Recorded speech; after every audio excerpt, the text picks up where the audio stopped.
Abby thinks that she's being judged unfairly online. Unfairly.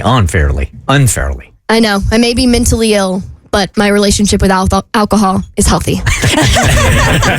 And I am sick of these scandalous falsehoods being spread about me on the interweb, because some recent stories that I have told that ended in tragedy have all involved some form of alcohol, usually white wine. I'm a Sauvignon Blanc drinker, and that has led the Bert Show family to calling me an alcoholic on the internet, and I will not stand for it anymore because this could just not be farther from the truth.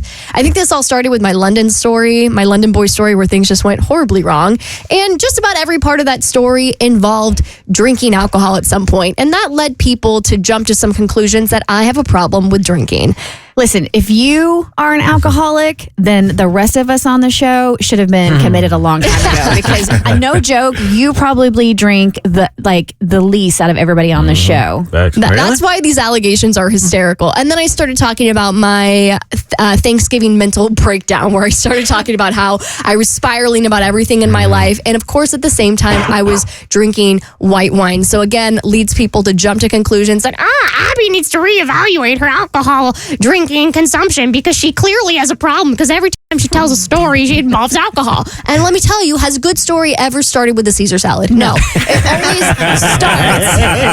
always starts with a white girl getting a little drunk on some $2 chuck. So let me live and drink my wine in peace. So I've decided... You don't want the salad stories on the radio. You want the Savi B stories on the radio. You do not want me talking about my health insurance while I'm having lunch at Panera with my mom. Like, that's not what you guys sign up for. You sign up for the 9 p.m. Saturday night wild stories, and that is what I'm going to tell on the radio for profit. So, because I'm going to profit off my trauma. So, because I know everybody else in this room knows I don't have an unhealthy relationship with alcohol, I thought it would be time for me to bring my friends to take the stand and give some character witnesses that I am not an alcoholic.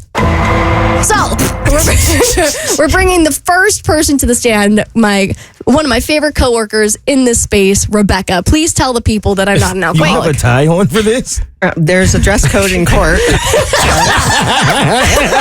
a tie over her hoodie. Okay, I'm prepared. I just want to ask one question. Are you drunk right now? Allegedly, no. Okay. Yeah, this is water. Rebecca's the only person that drinks less than Abby because she's been sober for over a year now. That makes me an expert witness. Yes, it does. What a nerd.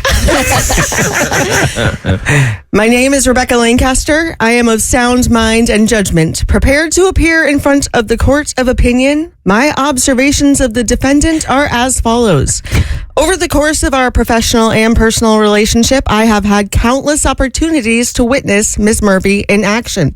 I have observed Miss Murphy on numerous occasions not only moderate her drinking, but abstain completely in such locations one may not expect such discretion, including, but not limited to, a gay bar where they serve $5 doubles, a European country where drinking to excess was the national pastime, a podcast recording where her co-host threw back stolen Mad Dog 20, and Johnny's Hideaway.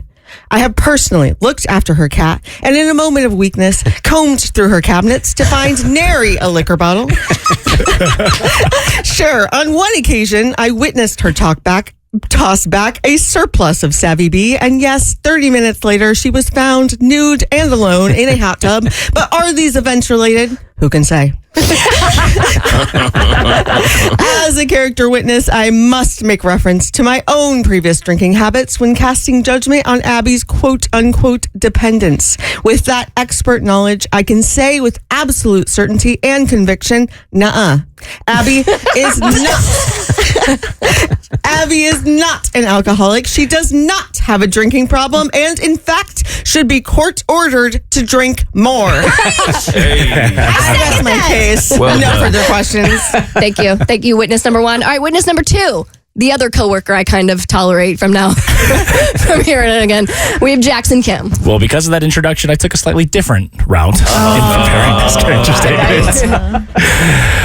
Ladies and gentlemen of the court, my name is Jackson Kim, and you know what? I am not of sound mind and judgment, and you want to know why? Because I went out last night with some friends and had some drinks and had a fantastic time. You know who didn't do that? Abby Murphy. Let me slow down because I'm getting ahead of myself. I've known Abby Murphy for almost 2 years now, and throughout our time as coworkers, we have gone out a fair number of times. If I had to put a number on it, I would say we've been out in situations where drinks are being had in no fewer than 24 times. In each and every single one of these 24 instances, I have witnessed Abby drink in maybe 3 of them, having 2 glasses of Sauvignon Blanc, 1 glass of water, and 0 fun. Going out to drink with Abby is like the Tyson Paul fight. It's all for show. Going out to drink with Abby is like Abby and second dates. Nobody's looking forward to it. Had to get one shot in there. Had to happen. Going out to drink with Abby is like taking Mikey to the library. What's the point? It's honestly hilarious to me that anybody on this planet could seriously be accusing Abby of this. I didn't realize that Helen Keller was in your DMs calling you out because that's the only person who could have this little vision into the reality of the situation at hand. I rest my case. Again with the Helen Keller. Wild. Hey, at least you're admitting to her being a real person this time. There we go.